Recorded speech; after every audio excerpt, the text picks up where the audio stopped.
নমস্কার বন্ধুরা, আমি মিঠুন।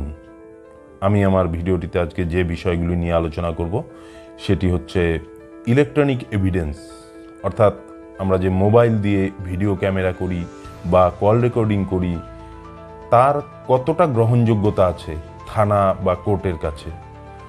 তো আপনারা বুঝতেই পাচ্ছেন বন্ধুরা, আজকাল প্রত্যেকের হাতেই মোবাইল থাকে এবং সেটা দিয়ে অনেক সময় আমরা পথ চলতি কোনো অসামাজিক কাজকর্ম বা কোনো ধরুন ক্রাইম হচ্ছে তার কিন্তু ভিডিও রেকর্ডিং করে থাকি।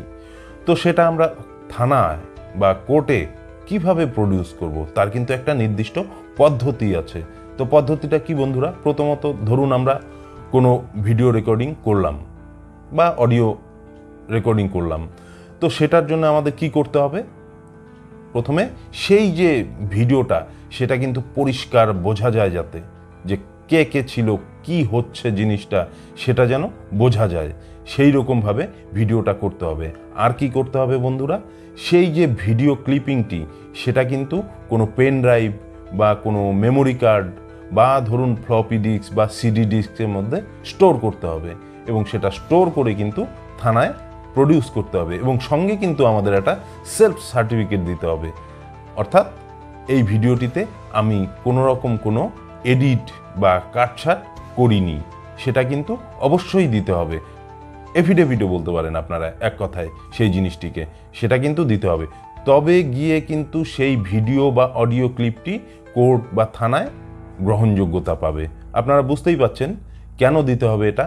এটা দিতে হবে এই কারণে, আজকাল মার্কেটে প্রচুর আপনার সফটওয়্যার বেরিয়েছে যা দিয়ে এডিটিং করা যায় বা তৈরি করা যায়। ধরুন আজকে দেখতেই পাচ্ছেন মমতা ব্যানার্জি ক্ষমতায় আছে, ওনার নানান রকম ভিডিও ভাইরাল হচ্ছে। আবার ধরুন নরেন্দ্র মোদী ক্ষমতায় আছে, ওনার নানান রকম ভিডিও ভাইরাল হচ্ছে। অপোজিট পার্টিরও হচ্ছে, রাহুল গান্ধীর অনেক কথাই সংক্ষেপ করে অডিও ক্লিপিং করে সেটার কিন্তু প্রচুর ভাইরাল ভিডিও হচ্ছে এবং সেগুলো সত্য মিথ্যা কিন্তু কেউ যাচাই করে না, শুধু আমরা যে যার মতো শেয়ার করে দেই। এইবার বন্ধুরা, এক্ষেত্রে কিন্তু ধরুন আপনি কোনো ভিডিও প্রডিউস করলেন কোর্টের কাছে বা থানায়, সেটা কিন্তু অবশ্যই প্রথম যে কাজটা সেটা কিন্তু ফরেন্সিক ল্যাব যে আছে ভারতে বা ইন্ডিয়াতে, সেই ল্যাবে পাঠানো হবে। সেখানে কিন্তু সেটা চেক হবে, অর্থাৎ সেটাতে আপনি কোনো রকম কাটাছেঁড়া করেছেন বা কোনো রকম এডিট করেছেন কিনা সেটা কিন্তু চেক হবে। তারপরেই কিন্তু সেটা 100% সঠিক এবং সেটা 100% কোর্টে বা থানায় গ্রহণযোগ্যতা পাবে। তো বুঝতেই পাচ্ছেন বন্ধুরা, আপনাদের কাছ থেকে অবশ্যই একটা সেলফ সার্টিফিকেট নিয়ে নেবে বা এফিডেভিট নিয়ে নেবে।